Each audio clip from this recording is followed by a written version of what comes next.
Hey, welcome to the Best of Everything. This is Ruben Paul, and today we have a very special guest. But unfortunately, my sidekick, my brother from another mother, the Portuguese annoying comic, which is Johnny Sanchez, couldn't be with us today. Unfortunately, he had a death in his family. His aunt passed. So you guys who are listening and watching this, send Johnny and his family good thoughts and prayers for what he's dealing with, because it's always hard to lose somebody. And across from me is a very good friend of mine who I consider family. This is the best of everything, and she's one of the best at what she does. She's a barber extraordinaire to the stars. Her journey is amazing and inspiring, but she's more than a barber, and I'll let her tell you a little bit about that.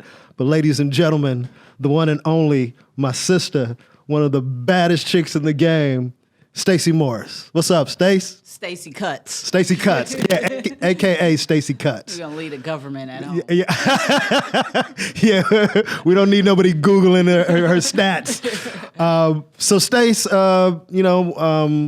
let's start from the beginning. For you guys who don't know, Stacey has cut everybody from Eddie Murphy to Anthony Anderson to Will Smith to Martin Lawrence, and it goes on and on. If you're a black actor in this business or even an athlete, Stacey has probably touched your head at some point, because when people when they come to town, they want to find the best barber around, they call on Stace. Yeah, call me the common denominator.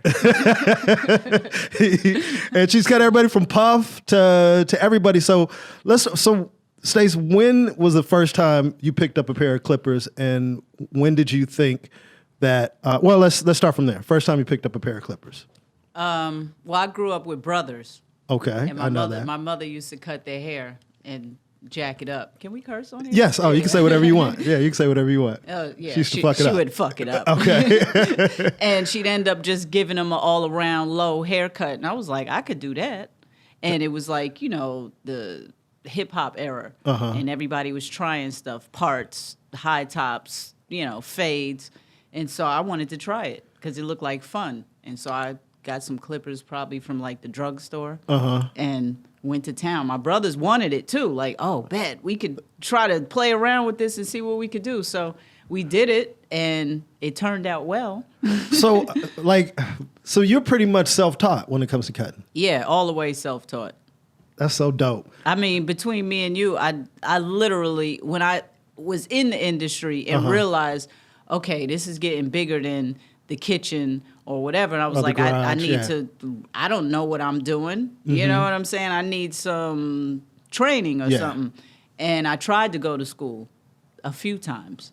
And wait a minute. Are you telling me you never went to like beauty school or nothing like that? Never went to beauty. I went for, 2 weeks here, a week there. Wow. What would happen is I get called away.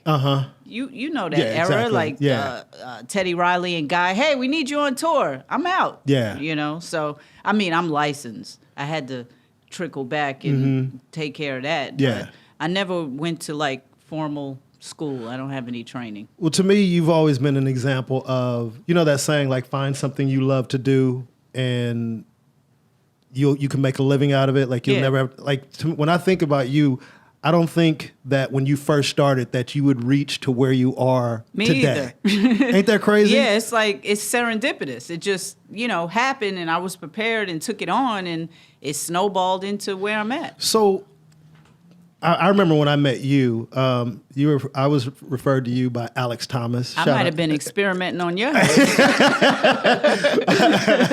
Alex Thomas, who's a very funny comic, who's a mutual friend of ours.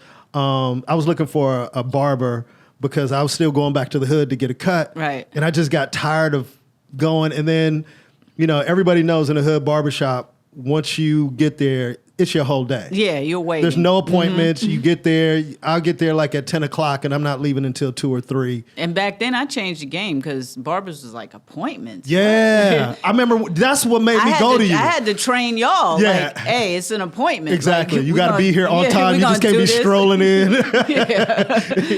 And that was the crazy part for me because I remember when Alex, I was like, okay, Alex had a fresh cut, and he was like, yo, you got to go Stace. And I was like, Stace? He's like, you don't know Stace? You don't know Stacey Kutz? You was like, a girl?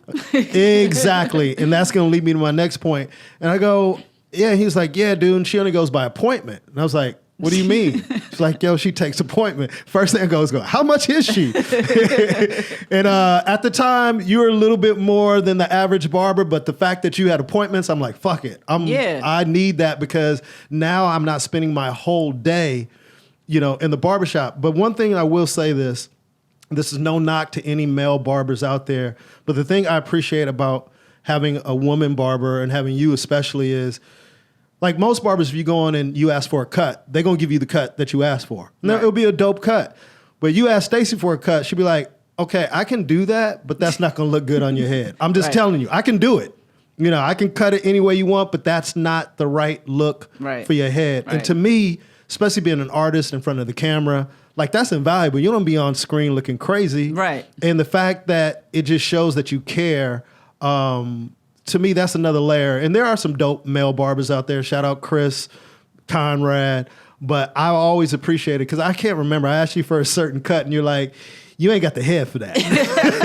Straight up. I said, okay. I can give it to you. I give you what you want. Yeah, that shit hurt my feelings. Like I want this cut. I might have saw it on some rap video or some shit. You're like, oh, I see what you're saying, but yeah, you ain't really got the head for that. She was I mean, art is the ability to envision something that you can't see. Yeah. You know what I'm saying? Like, you might look at a blank canvas, be a painter or something.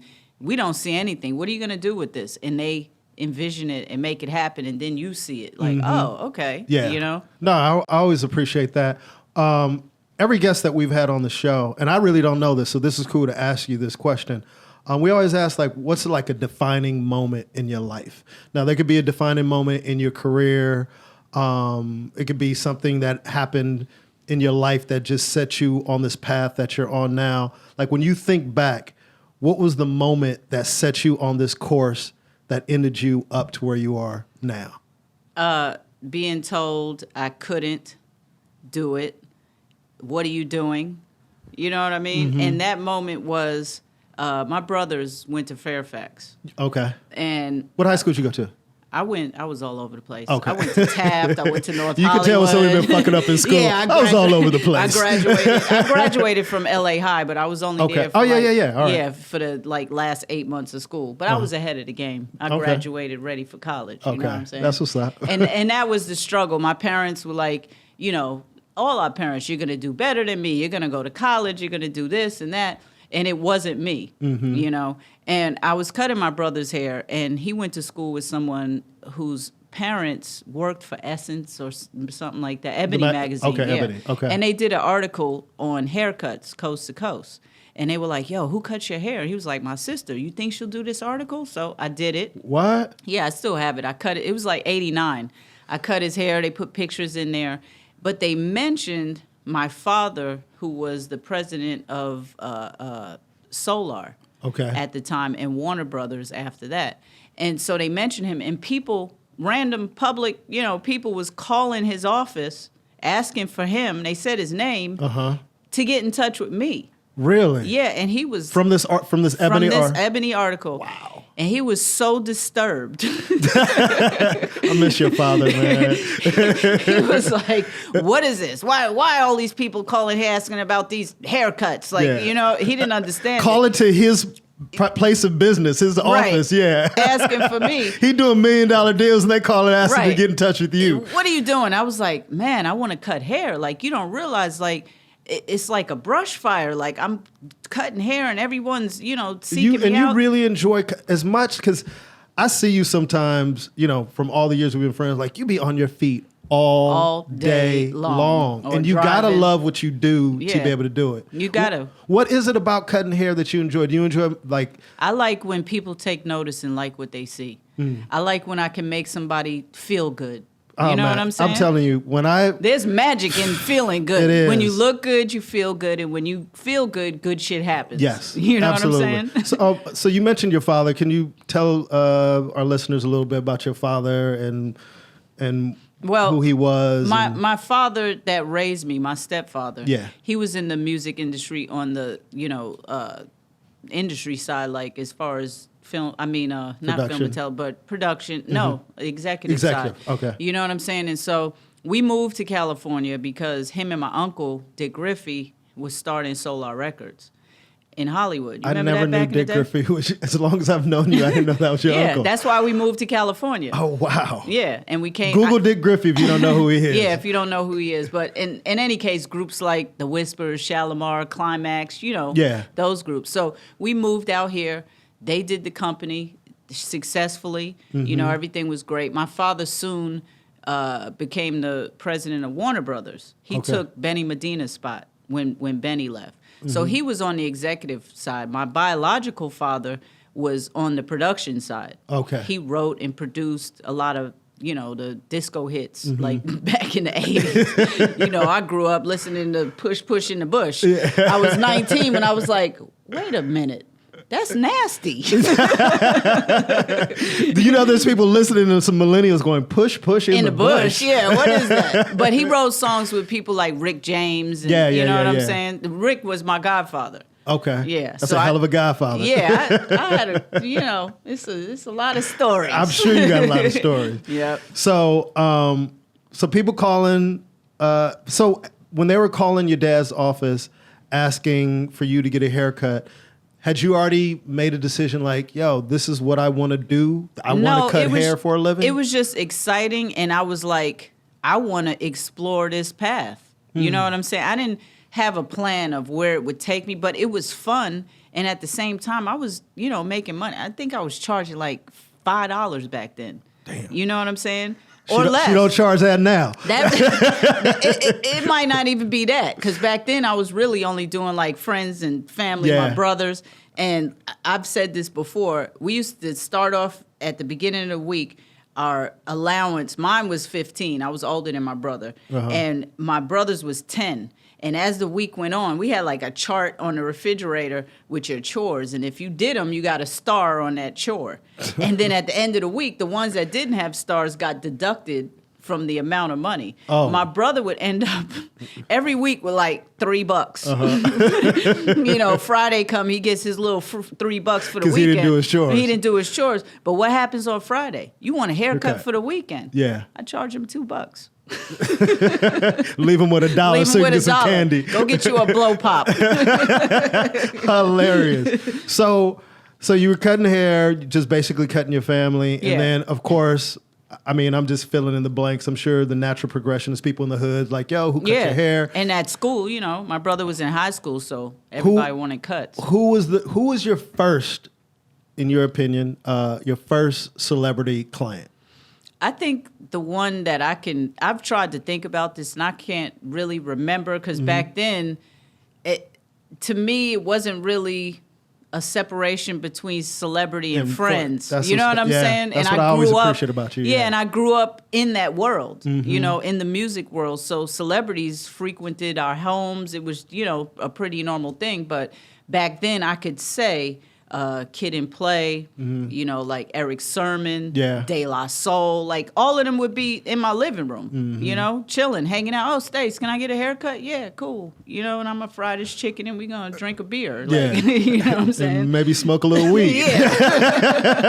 Don't leave that out. So, all right, so that's fair to say that you can't really remember because you just immersed in that world. Because one thing that I remember, I was just so happy that you took appointments. I didn't give a damn who else was in the barbershop. But then I would see, certain cats like, oh, that's such and such for blah, blah, blah, or is this celeb or whatever.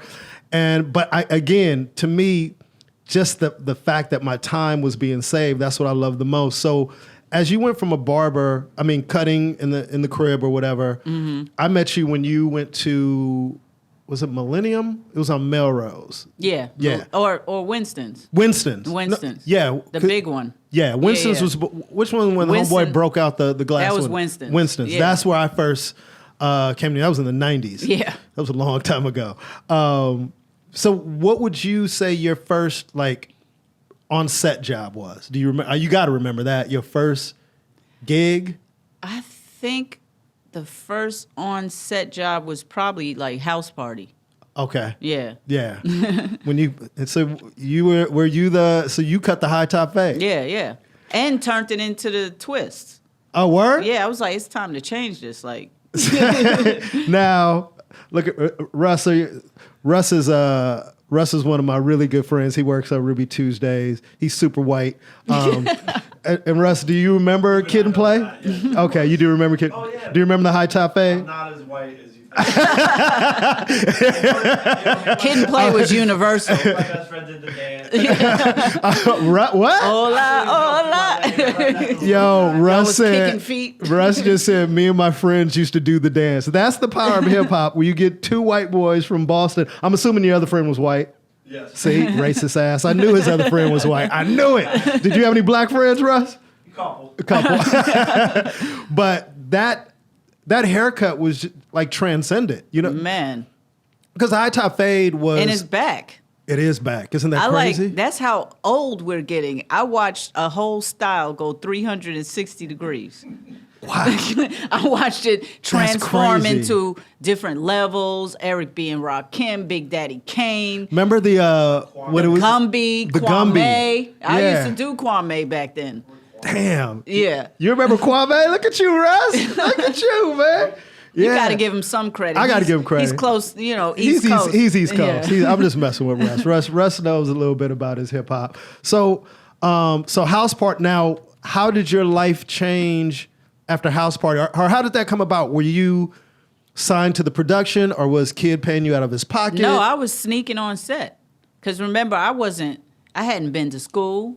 I wasn't licensed. I wasn't in the union. I wasn't none of that. But nobody cared. They wanted that haircut. Yeah. You know what I'm saying? So I would sneak on set, do them in their trailers. Or sometimes, like, they would stay at the Oakwoods. I'd go do them before they go to set. Whatever I had to do to get it done. So when you were doing that, like, after doing House Party, what, like, did that do anything for you as far as your resume, or because you weren't officially a part of, quote unquote, the production, did it not lead to anything at that point? I wasn't really building a resume, but what it did do is made the fire get bigger.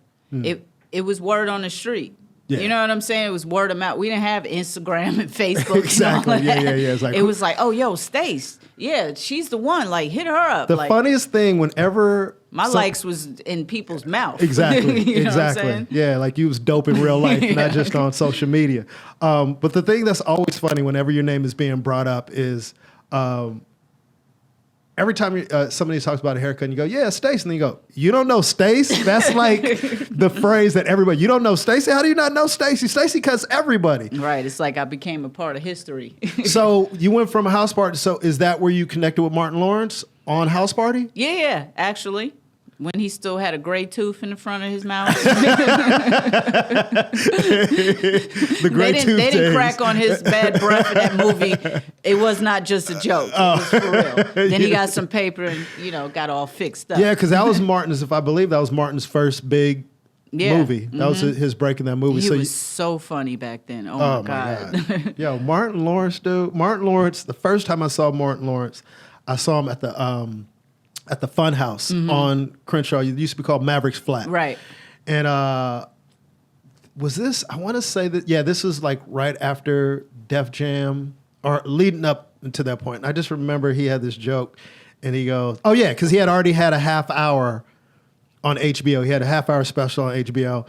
And then he comes on, he goes, black man making money. And then the crowd started clapping. He goes, man, when you make money, you could tell your woman stuff like, bitch, shut the fuck up. That was his opening line. I was like, yo, this motherfucker is hilarious. Yes. So he took off. So at what point did you have to get officially hired by a production? Well, I was dipping for a long time. And so long that the union actually knew who I was. Oh. And they kept offering to me, hey, come join the union. Do you want to join the union? Mm-hmm. They would extend the invite, and nah, I'm cool. They didn't understand, like, why are you not joining the union? That's like, that's like gold, benefits and retirement plan and insurance and all of that. I couldn't join.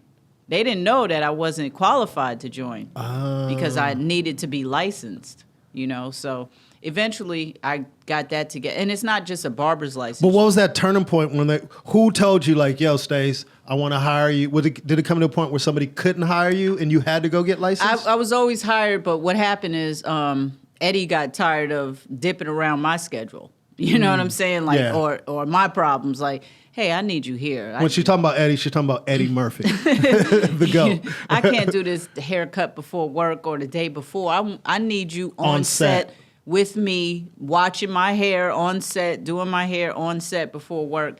And I was like, okay. And so Jerry Bruckheimer, he said, look, I need her on this production. And that's when I kind of got grandfathered into the union. And I knew that this was a once-in-a-lifetime opportunity. And I was like, okay, I got to get my license because now it's here. I mean, what more can you ask for? Yeah. You know what I'm saying? So I did all the state board thing, got licensed, and joined the union. Wow. So I basically was a star request. Well, here's, to me, it seems like it's a dirty little secret about the industry that not a lot of people know. On a lot of productions, there's not a lot of black beauticians, is the word, people who do haircuts or know how to. Well, Gabrielle Union just made this go viral. Oh, okay. Yeah, and it's been a big deal about black stylists, barbers, come on, man, in Hollywood. Yeah, and she kind of pointed the finger at Hollywood, yes, which kind of points the finger at the union because we in hair and makeup we are Hollywood. Yes, you know what I'm saying, and. The responsibilities fall in different places. There are black people that can do hair in the industry. Are the producers making sure they're on the projects? They're not. Yeah. Are the directors saying, hey, we need this? Are the department heads saying, okay, I don't have this skill, let me extend it to someone who does? Yeah. So it's a tricky thing. And then you got actors who aren't pushing to get these people on. Well, here's the thing. And I remember me and you talk about this, like, when the actor's like number one or number two on the call sheet, they have a lot of pull in what they do. And it is a lot of times their responsibility to do it. But I remember I was doing a movie and I remember I said, Stace, I need you to cut me. And I said, how much do you cost? And she told me that number. I was like, whoa. She was like, yo, just get production to hire me. Right. So I remember going to the producer going, hey, whatever. And they're like, yo, we already hired our people. Yeah, we've provided someone. You already provided somebody. And then I just remember asking the lady, could she cut black hair? She's like, oh, sure. Oh, yeah, absolutely. And she pulled out scissors. And I'm like, oh, no. It's an intimidation thing, too. Yeah. Yeah. And they don't know how to do it. So I literally called Stace and I said, yo, I'm going to have to pay you out of my own pocket. And she was like, shit. All right, nigga.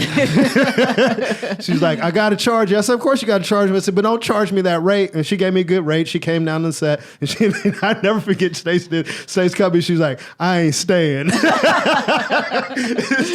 she cut me on set.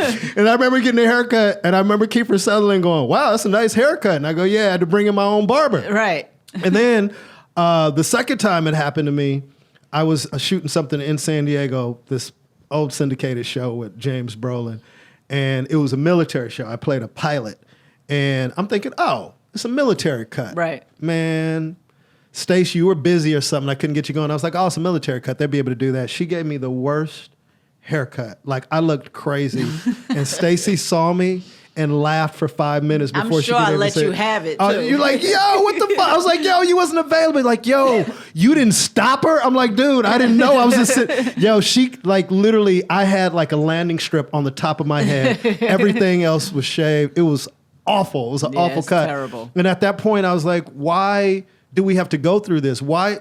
You would think that if there were black cast members, that production would go, okay, let's at least have one person on set that's capable of doing it. Exactly. Yeah. And this is no knock to white beauticians on set. I'm sure there are some who can do it, but a lot of them aren't trained. Well, now, I mean, even with barbering, it's superseded our race and our community because styles have changed.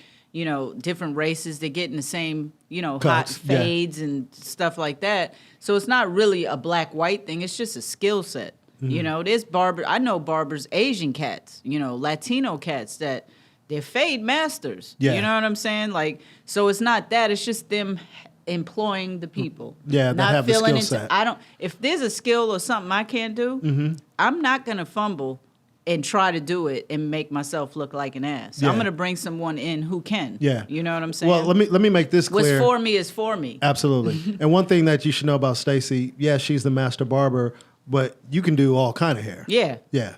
Yep. I have so much experience. It's like it don't matter if it's hair. I'm the headsmith. I'm the hair handler. Okay, so now let's talk about tour life. Like we've talked about the movie and TV things, and Eddie helping you to get in the union and everything. Before you were doing that, before you cut Kid and Them, had you been like, I know you had toured with Puff for a minute, and I think you did international, like in Europe and stuff with him. Yeah. So what was that like, and what is life like for a barber? How often are you cutting when you're on a tour? And how annoyed do you get when you're hired to just cut one person's hair and then you end up cutting the whole crew's hair? Well, you got to know that it's never going to go like that. Yeah. You know what I'm saying? I mean, when I was on tour with him, the way I negotiated my flat deal with him was with him, everyone else had to pay a certain price to get cut. And I literally would make a schedule that worked around Puff's schedule because he was, he's who you're there for, yeah. And it's a lot of people. So I was working constantly. You got dancers, you got band members, you got, the so you was people that making travel. a grip. Yeah, I was balling. And it's funny because my organization skills, they're beyond. So I ended up being a tour manager. Oh, really? Yeah. Oh, I didn't even realize that. Yeah, but I was managing everyone else, like what I just named, the dancers, the band members. I was in charge of all of that because it was just so raggedy. I was like, I can't live like this. Yeah, we got to tighten this up. Yeah. So being on tour and doing that, what was your transition? I mean, we're jumping around over the place. We'll get to some of the other projects, but what were some of the jobs that you felt like you grew from artistically? Because we know you're self-taught with most that you've done, but I know you've created wigs and done all that stuff. Like, you didn't go to school for that shit. No. So what were some of those moments like, and the pressure you felt when somebody, because at some point, if you're Eddie Murphy's barber and now you're on the set and you're in charge of his head, the director comes up to you and goes, hey, we need him to look like this. Right. What is that moment when you've never done that before? Scared to death. Yeah. And you're on a multi-million-dollar film. Yeah, poker face. Oh, yeah, absolutely. Okay, I got you. So and go figure that shit out.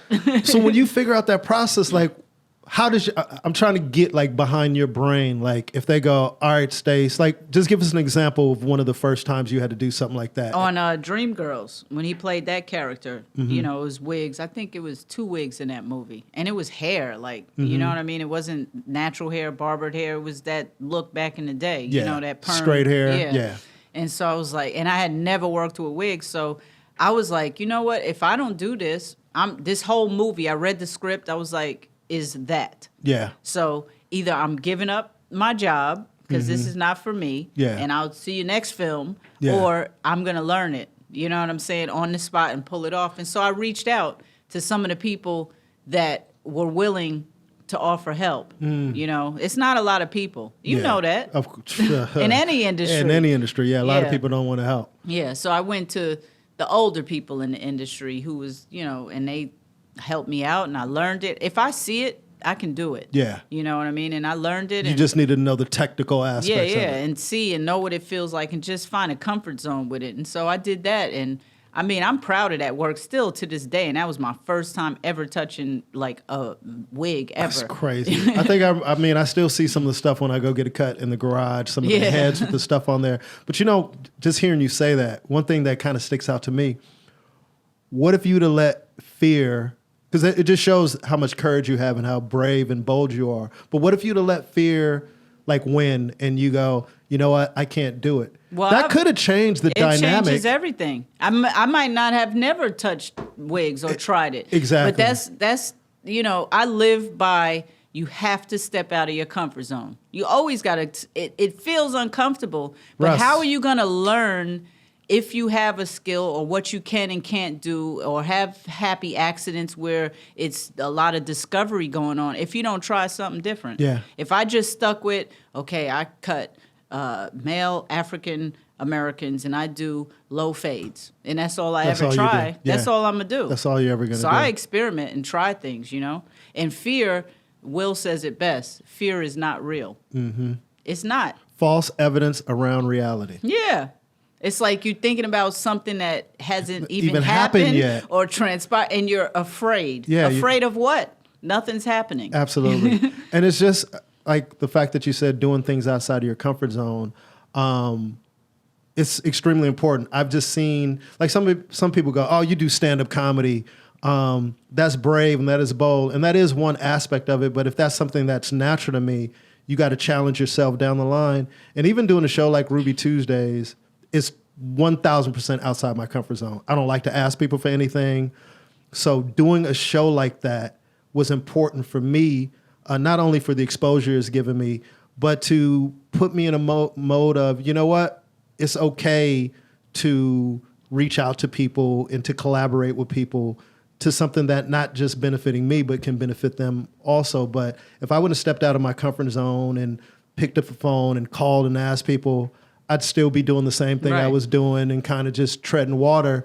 But that was a big step for me. So And successful. yes, You know, and I compare it to going into the wilderness, because you know, what do we know about the wilderness? Nothing. Right. Yeah. So when you step into something that you don't really know about and it's out of your comfort zone, the best thing that you discover is yourself. I'm sure you've discovered so many things about yourself. Absolutely. Doing that, Yeah. you know, and you're given, it's a gift. Yes, You know? it is a gift. And then the thing sometimes is when you step out your comfort zone, like it happened with you in the wig, you see your weaknesses Yeah. and you address them, or the Right. things that you need to work on or get over. And that's nothing but a blessing going forward. And we never stop learning and growing. Yeah. And that's one thing, you know, I've always respected about you, and we've talked about this. Like, Stacey's my friend, so I'm trying to make this seem like it's a real interview. Most of the stuff I already know.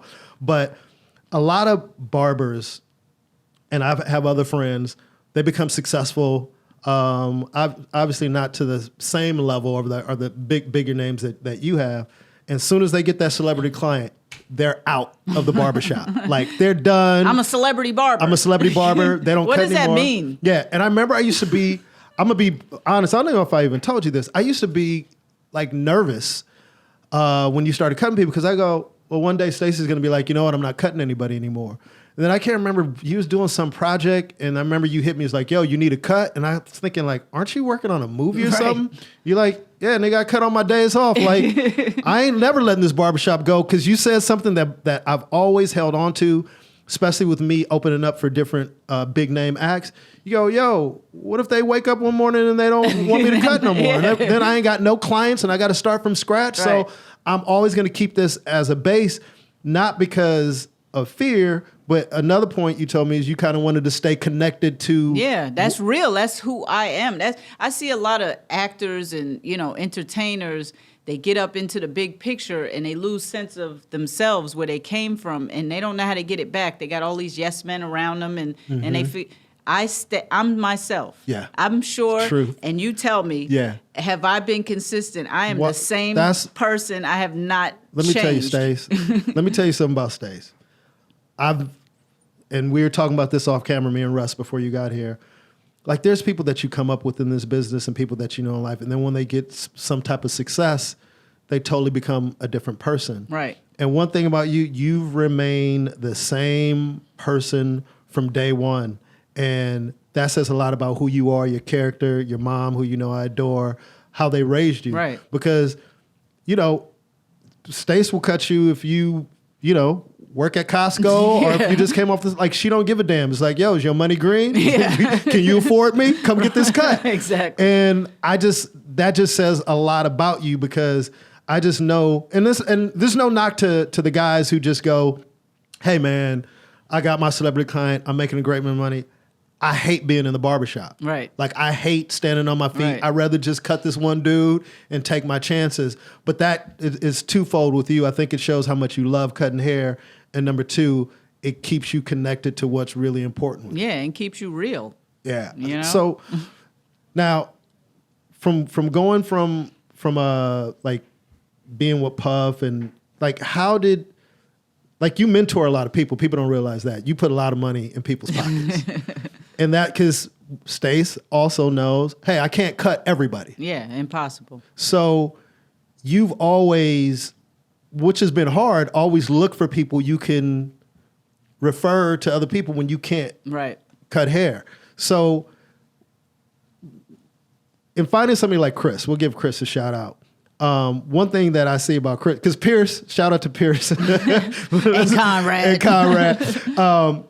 Pierce, who cuts Will's hair, who used to be your client. And that situation transpired because you got to a point where I had to make a choice. Eddie was working, Will was working. You know what I'm saying?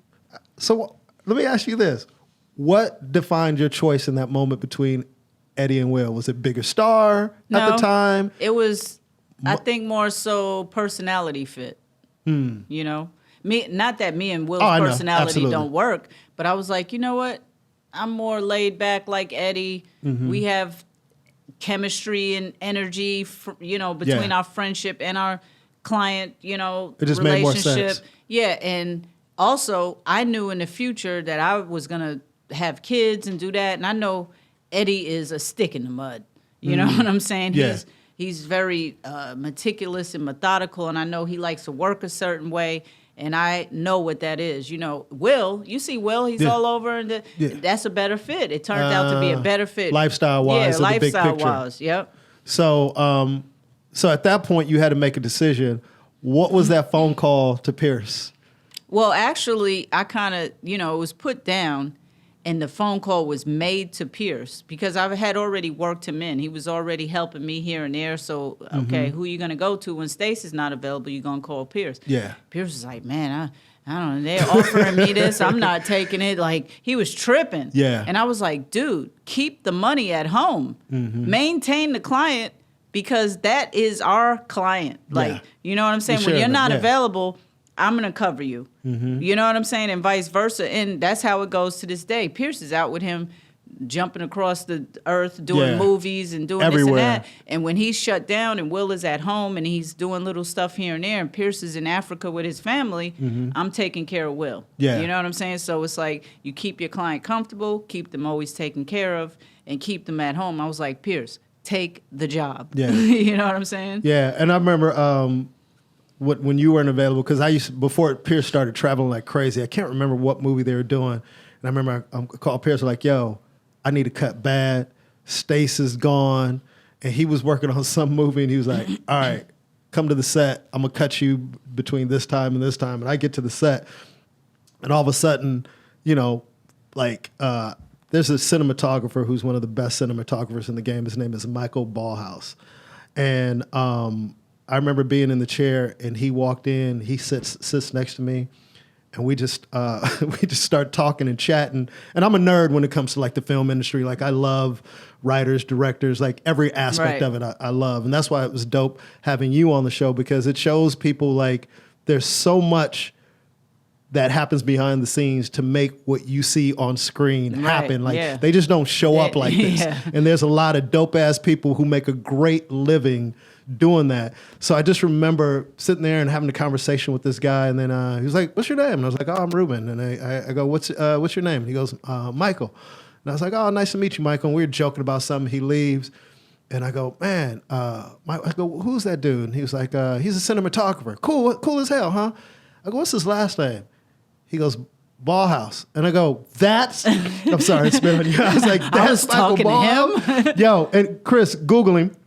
And like some of them, like I think he worked with Scorsese. He's worked like on crazy movies. Right. And some of these iconic looks that we see on film, like came from his brain. He created like, I might be getting too nerdy, but let me tell you, when you watch a movie, like every aspect of it has been meticulously thought out. Yes. How it looks. Everything.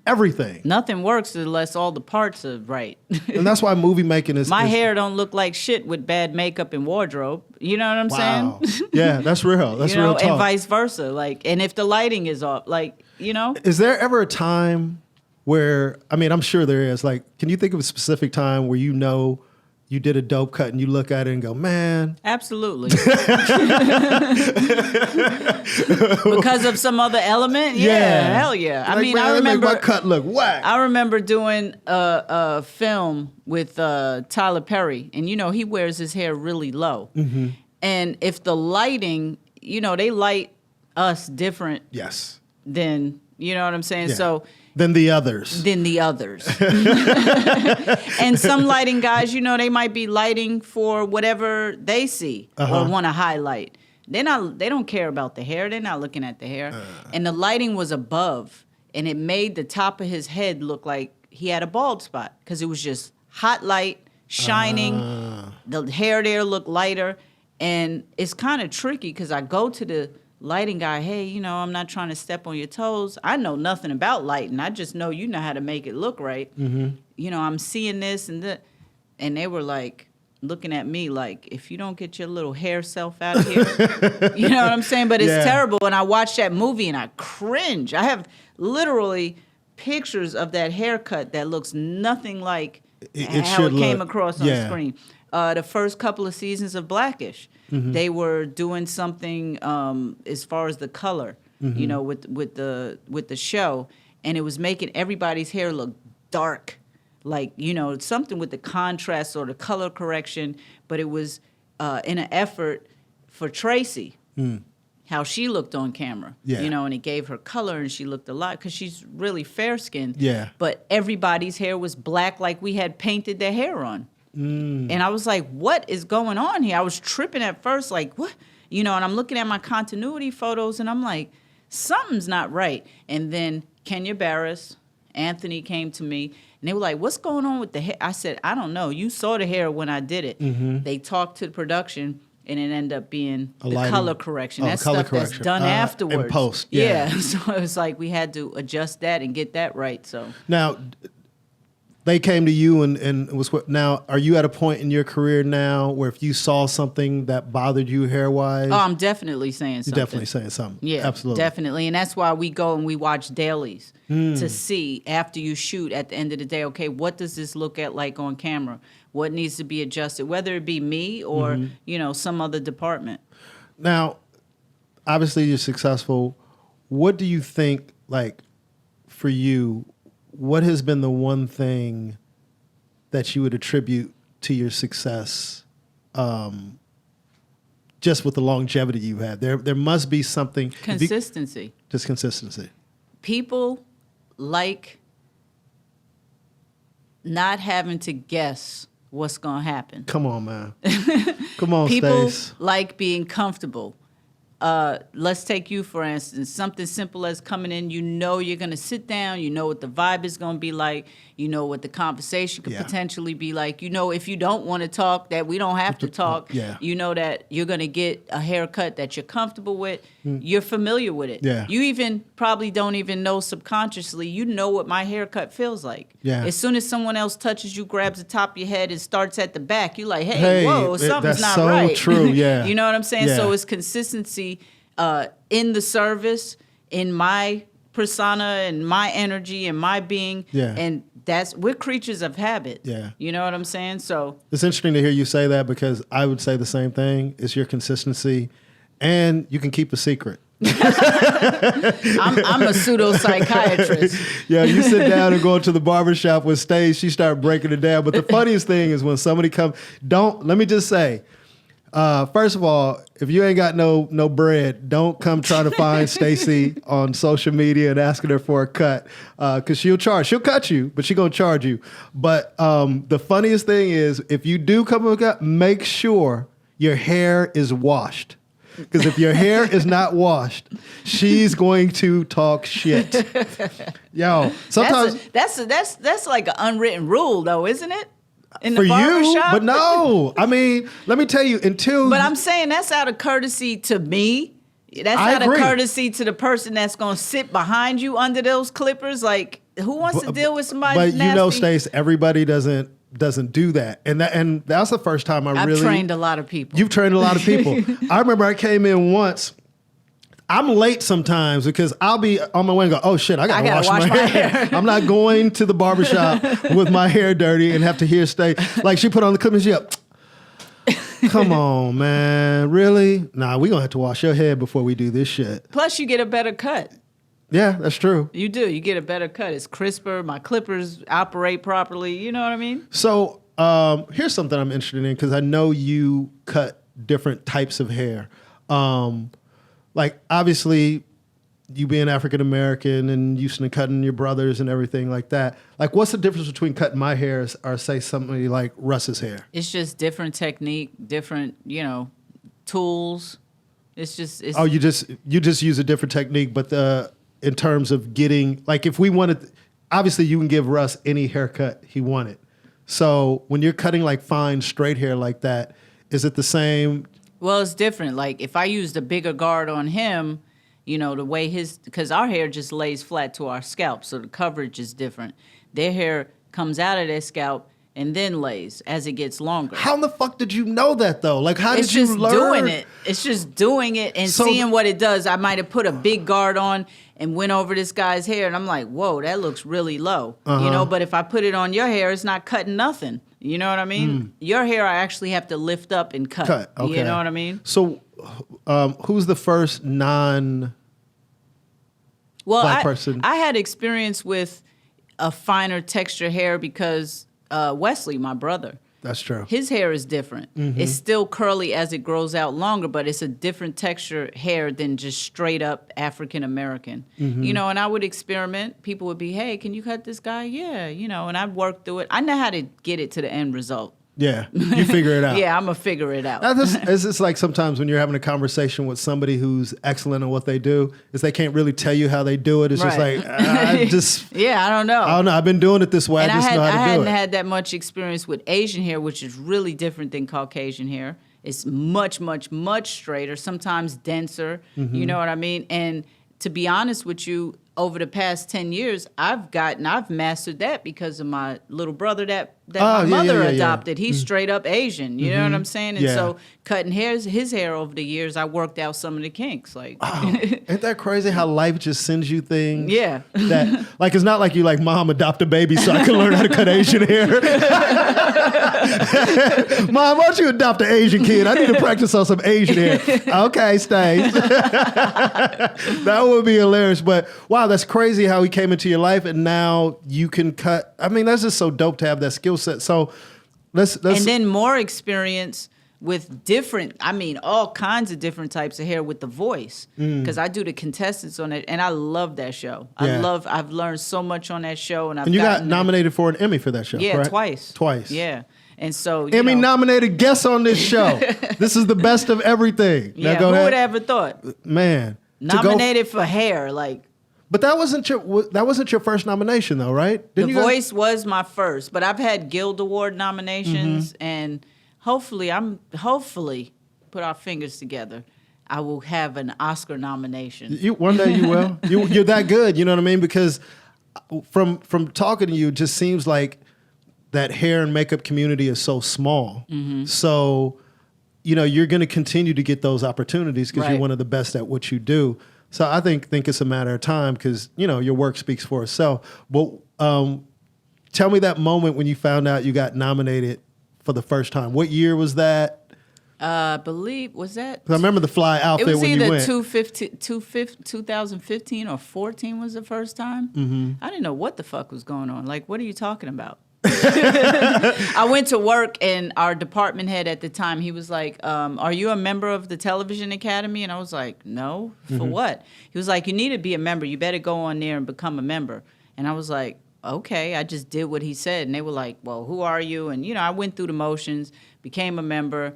And he was like, okay, well, here's the instructions. You got to do this, what is this? He's like, you're nominated. I'm like, I'm nominated? Nominated? What are you talking about? Yeah. And he was like, for this episode on our show at The Voice. And I was like, really? Like, I'm nominated? I was like, I get to go to the Emmys? That's what I was like. For doing hair? Yeah, he was like, yeah, and clean. He's a gay guy, right? He's like, and clean yourself up, honey.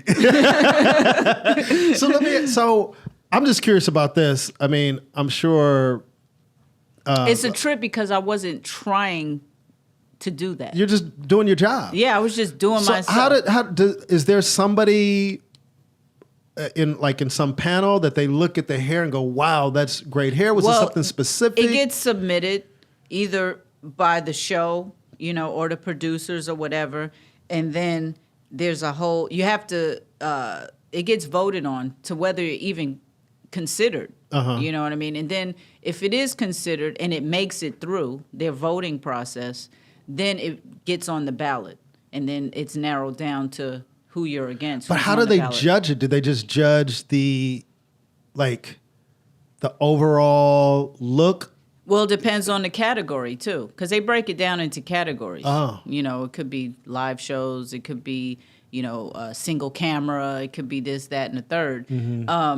How they break it down, I have no idea. And even it's the voters. Yeah. It's the voters.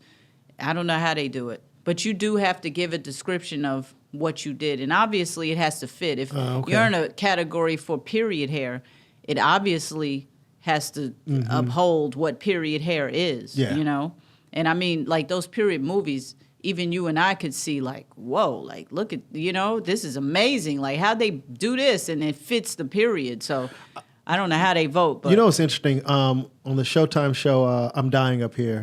Shout out to Eric Griffin, Andrew Santino, Don Marrera. A lot of my friends were on that show. I remember I don't know if I should be saying this, but I remember one thing, and it's connected, that they weren't really happy with the hair the first season. They weren't. Then they end up bringing you in, right? They brought in Carla Farmer. Okay. And she was like, oh, we have to, if this hair is going to change, because it's mostly guys. Yeah. She was the department head. She said, we have to have Stacey, period. Yeah. And so I came in and everyone who sat down was like, oh my God, this is like 100% better. I didn't know what it looked like before, but obviously it was terrible. It looked pretty, it did look bad. And Eric used to go, man, this hair don't look right. But yeah, so out of all the projects that you've done over the years, are there, like, I remember Bad Boys. The Bad Boys one, the Will Smith Martin Lawrence movie, and I think they just shot Bad Boys Three. Three. And that movie stood out to me for you because those cuts were so dope. I'm looking at them now, and they are timeless. Those cuts. I can't believe it my damn self. Yo, son. And mind you, this is back when we didn't have no enhancement and color and all of these tricks and painting and all of this stuff that people are doing. Yeah. This was just clipper and comb. But I remember you telling me how humid it was. Oh, my God. I mean, anybody who's gone to Miami knows in the summertime. But when I remember you telling me the stories, you're like, man, I'm trying to I think you were trying to cut Martin hair. You'd cut it, and then they'd go down. Wet and it's crazy. And his hair rolled back up, started curling up. Like, I was on set constantly, brushing, combing, making sure. So you earned every dime on that movie. Yeah, hell yeah. But I had a whole lot of fun. Yeah, because you were Back Miami. then, no kids, Miami. Like, the whole production was out every night. I don't even know how we made that movie. I think we would come to work straight from the club. Like, it smelled like the club. Like, literally. Really? Even the director, Michael Bay, oh my God. Everybody was out. My God. Yeah. We had a ball. So was that one of, like, out of all the projects you've done, is that one of the most memorable for you? Or That is one of the most memorable. All right, I hate to put you on the spot. What's your top 5 memorable projects that you've worked on? Some of them are not for good reasons. All right. Like I Spy being stuck in Budapest during 9/11. Yeah, You know what I'm I remember you saying? complaining about that. And going to Canada and being there, and you know what I'm saying? Like there's a few projects that stick out. I'm never gonna forget the experience. Now, you worked on Life. Yeah, And that was fun. Yeah, I remember. How was that working on that project? That felt like sitting in my living room, like everybody coming over and talking shit That all day. cast, Like, man. yeah, that was amazing. Like, I'm never. Like, and I look back and I'm like, damn. I'm never jealous about any success my friends have or anything like that. I celebrate all my friends. That's and a set you would have loved. That's, man, I'm telling you, Stace, that's one movie when I look at, I mean, I love the movie, but just everybody hanging together Yeah. from Bernie Mac and Martin And Lawrence. then the people that aren't here anymore. I know. Bernie Mac, Bear. Hev, Bear. Yeah, man. And wasn't Rick. Yeah, he was in it too. Rick. James. Oh my God. Yes, a lot of people ain't here anymore from that movie. I just remember, and Guy Torrey was in it. And I Yeah. remember I was like, damn, Guy. He was like, Anthony. I know, man. Anthony was in it. That cast and just, I mean, I'm sure like when people are on break and hanging out. Oh, we would just sit around outside just talk talking shit. That's one set that I would have loved to have been working on and been on, because just that atmosphere. And then you got Eddie Murphy and Martin Lawrence. Right. You know? And that was the turning point too, where Eddie was like, okay, look. And right after that movie is when I finally said, okay, let me get in the union. Oh, really? Yeah. Oh, I didn't realize that. Yep. And now I've been in the union 20 some odd years. Really? Yeah, at least 25. Damn. Isn't that crazy? Yeah, and you've helped people get in the union too, which is Yeah, dope. and now I'm on the executive board at the union. Look at that. Emmy nominated. Whatever that means. So I look at you kind of like as a trailblazer in this business. Is there anybody that you can think of that was doing what you were doing before you? No, I can't think of anyone. The people that I looked up to were hairstylists, you know, not doing what I'm doing. Mm-hmm. I kind of changed the game because when I got in, there wasn't a barber on set. You know, it was either a hairstylist or a makeup artist would do Crazy. the guy's hair. And the reason why that transpired is because back in the day, makeup artists were men. They were not women. And to this day, makeup artists make more than hairstylists because of that. The whole show, you know, men. Oh, had no women, idea. Yeah, men made more than women, so they were makeup artists. And so if the males were makeup artists and you came into a trailer and you're a guy and you have short hair, who's going to cut your hair? The woman hairstylist or the man makeup artist? You're going to sit in the man's chair. So that's what, you know, transpired. And when I came in, it was like, and I was a girl. Back then, Yeah. I was like spoiling sexism. Like, Yeah. what the hell is going on here? You know, Do you remember how old you were when you were on your first set? man, I think it. Well, House Party was like what, 88, 89? Chris? It had to be around then. Do some work, man. Shit. He's all enthralled by the If you can conversation. figure out how old I was. But I had to be like, huh? 90. it was 90. 90? Okay, so I was like 20. But we shot it in 89. Yeah, it came Yeah. out in 90, so we shot it in 89. So I was 19 when we did that movie. Damn, that's dope. But I had been cutting hair since 12 But years he was old. he was paying you out of pocket. Now Yeah. here's something interesting, and this you don't have to give a number. Like, how did you think of what to charge them, since it wasn't like a scale, or when you're in the union now, there's a certain scale that you get when you work on films, correct? Right. So there's a rate. Yeah, I was getting paid invoice. Like I wasn't on payroll. Eventually, I was getting. But how paid. did you come up with the number? Like, how do you base your numbers of what you're going to charge somebody? And especially think about 19-year-old Stacey. The same way you charge, you know your worth. There it is. Period. You get paid for your time. Yeah. If somebody wants you to go travel to That's- bumfuck Egypt, I'm glad you said it has that. to be worth your while, and it has to be worth your time. So it's not exactly about the actual thing that you're going to do. Yes, it is that. I'm entertaining. This Yeah. is what I'm bringing to the table, but it has to be feasible for me to go do this job. Well, that's what a lot of bookers. And my prices have gotten high because I'm 3 kids deep. Yeah, of course. It has to be worth it. It has for to be me. worth it because you have to leave your kids to go do what you need to Yeah. do. But I always tell people, like sometimes, And it's okay if you don't want to do it. If you don't want to, 100%. I'm not mad at you. like somebody will, like a booker, will offer something if they come to me directly, or when they used to come to me directly, and they don't realize it's like, you're paying me to perform, but you're paying for everything else leading up, me going to the airport, hopping on the plane, Right. flying 4.5 hours Right. or what, like all that is a part of the price. Right. It's not just coming to do the show, they don't realize the stress. It's not just, you came and you did a 30-minute show. A 30 minutes cost this much? No. I had to set up my life leading up to leaving. I had to do this, do that, get on a plane, come here. I'm in a hotel. I come do the show, back in the hotel. Then I'm going home, then back to my life. Yeah. Like, I've missed 2 days. And you're outside of your comfort zone doing some of the stuff. You're not at the... the you're not at home where you're comfortable and you're relaxing. You're actually and going can to do other stuff. And can do other things. Yeah. And people don't realize that. So sometimes like, yo, can you come do this? It's like, yeah, dude. But you got to realize, like, remember I talked to you a couple weeks ago. Somebody contacted me. They wanted me to do a gig in Santa Barbara, and they threw out a number. I'm like, you want me to drive, an hour and a half to come out there and then perform for an hour? And it's not that I don't respect your budget, but maybe because of my time and what I have going on, this is something that I don't need to do. Right. So you have to make it worth my while to want to drive it's to. It's not a fit. It's not a fit. Yeah. It's not a fit. And it's okay. And I remember there came a time, and me and Johnny Sanchez talked about this one time when I was doing a lot of these Latino rooms, because I've been a hustler since day one in this business. So I did Black rooms, Latino rooms, Asian rooms. That's I did why everything. You're so well versed. Yeah. Mm-hmm. So I remember it got to a point where I was driving out to like Montevideo, and you used to make fun of me years ago. I'd be driving to all these places. Then at a point, I had to set a price and go, you know what?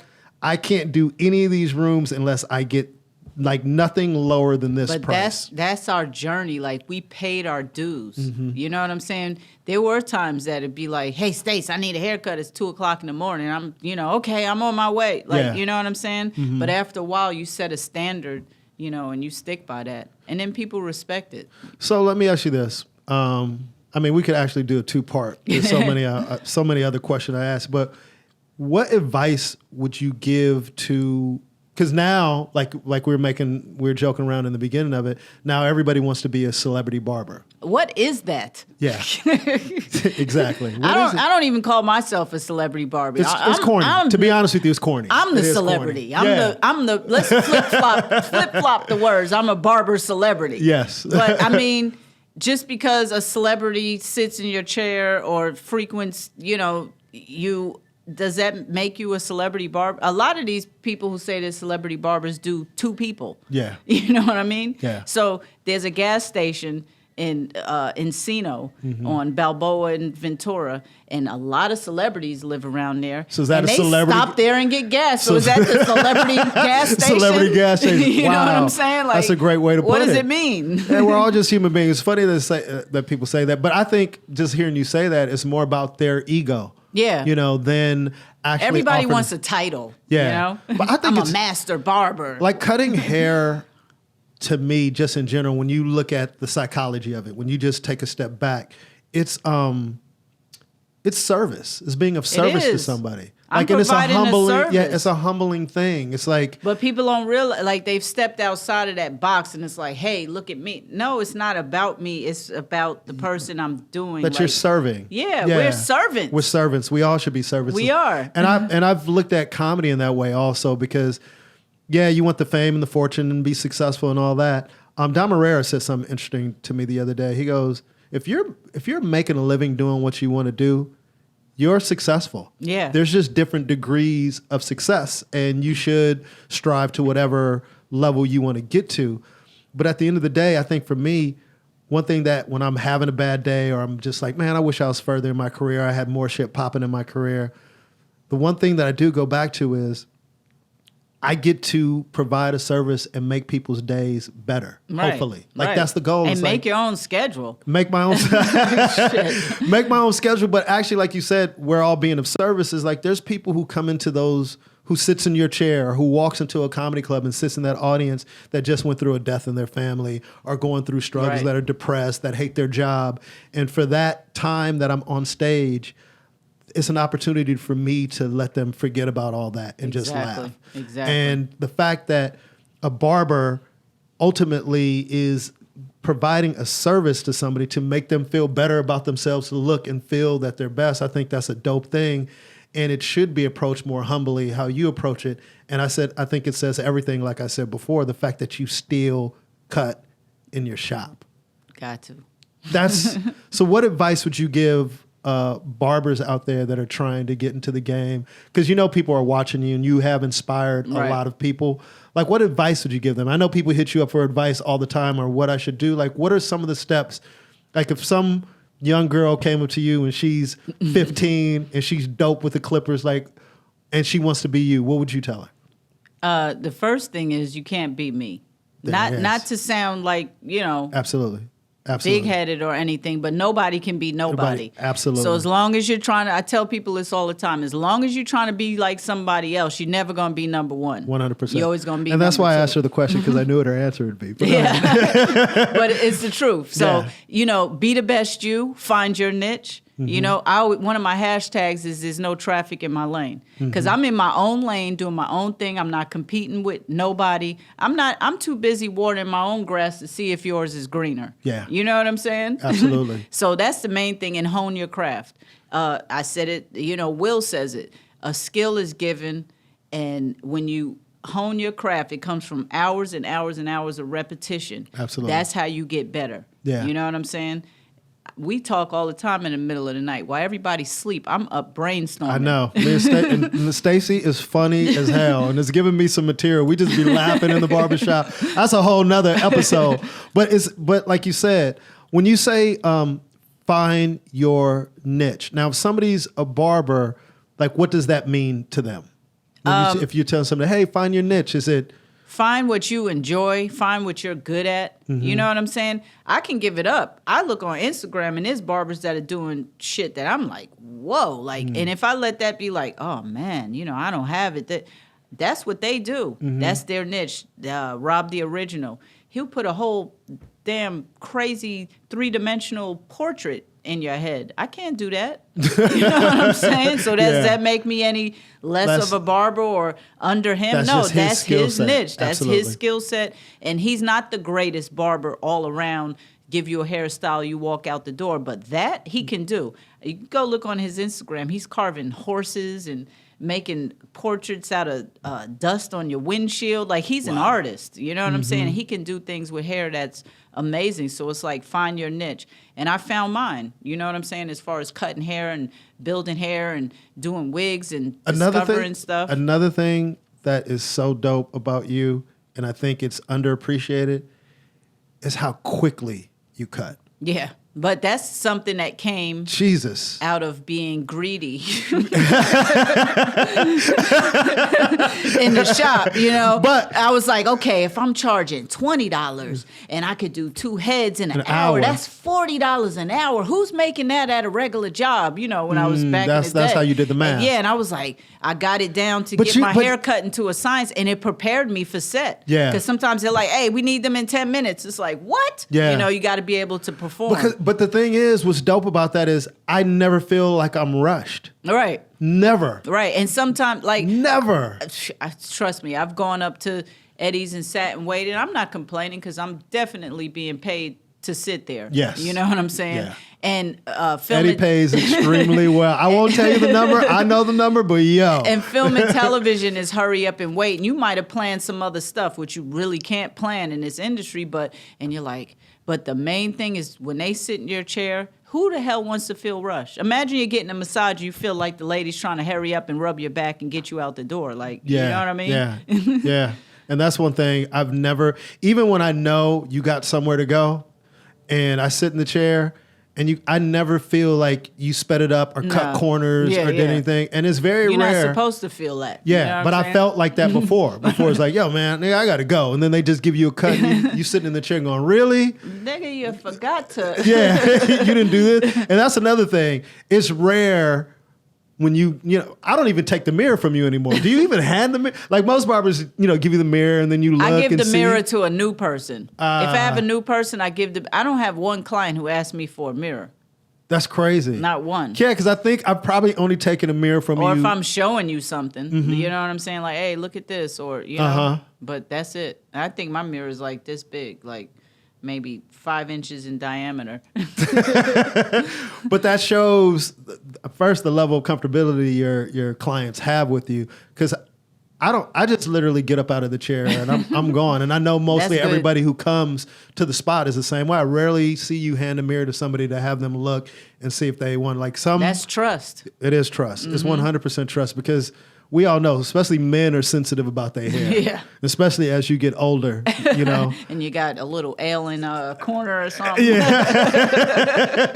So it's real. Like, I know, I can't remember what comic was making jokes like, yo, I can't afford to get bad haircuts. Yeah, right. It You might know? take me 3 weeks to get this back to normal. Exactly. So it's one of those things, because it's horrible to try to recover from a bad haircut. But anyway, I won't hold you. We've been on over an hour. I appreciate you coming to do the show. Thanks for having me. I mean, like, Stace is not just somebody who cuts hair. She cares, and she has a way that she just looks at life. And she's dropped some of those quotes on you. And Will Smith does have a lot of quotes. But one quote that Will said, and I don't know if he made the quote up, but it's something that I live by, because I've been through a lot. You've been through a lot in our lives personally. But I remember Will saying, the best things in life are on the other side of fear. Right. Or pain. Or the best things Fear. in life are on the other side of fear, or whatever it is. It's just basically saying, if you're afraid of something, if something makes you uncomfortable, if something makes you fearful, it's important to push through that. Right. Because there's nothing but good things on the other side of it. And the that's lessons his that you whole, learn. if you follow him now, that's his, everything he's doing is not for us. Mm-hmm. He's doing that's for him. Yeah. You know? To And people remind are like, what is himself. he doing? Like, he's like, man, I need to jump out of this plane, or I need to swim with the sharks, or Mm-hmm. and he's getting, and after you do it, he's going to be a man who just walks around like, Yeah. you can't touch him, because he has no fear in his body. He's done it and experienced it. You know what I'm saying? And I like to study greatness. That's part of why I started the show, to talk to different people who do different things. And I feel like you are absolutely great at what you do. And there's a saying that George Lopez has at a lot of his shows. He puts a tape with a saying. It's in, I think it's in Latin. And the phrase is, fortune favors the bold. right. And that right there, like, resonated with me so much. Fortune favors the bold. So whatever you're trying to do in your life, just be bold and go for it. You know, everybody that's successful has failed. So know that. We've all made mistakes. We've all been through our hard times, but it's the people who get up and keep trying and keep being bold and going after what they want to do. And Stacey's an example of that. So thank you for doing the show, yo. Thank you for We having got to me. have you back. Yeah, Stacey definitely. Kutz, Emmy nominated movie star barber. It goes on and on and on, but she's one of the best, and I'm blessed to have you as a friend and a sister, and thank you for doing the show. Johnny Sanchez, we love you. We miss you. He'll be here next week getting on my nerves again, I'm sure, because he's annoying as hell. And Ruby Tuesdays, every Tuesday night, 9:30, Hollywood Laugh Factory. And Stace, tell everybody your Instagram so they can follow you. Stacey Kutz Live, STACEYKUTZ Live. That's Stacey Kutz. You know what it is. Do dealer. We out. Ruby motherfucking Tuesdays. This show is all about diversity and bringing everyone together.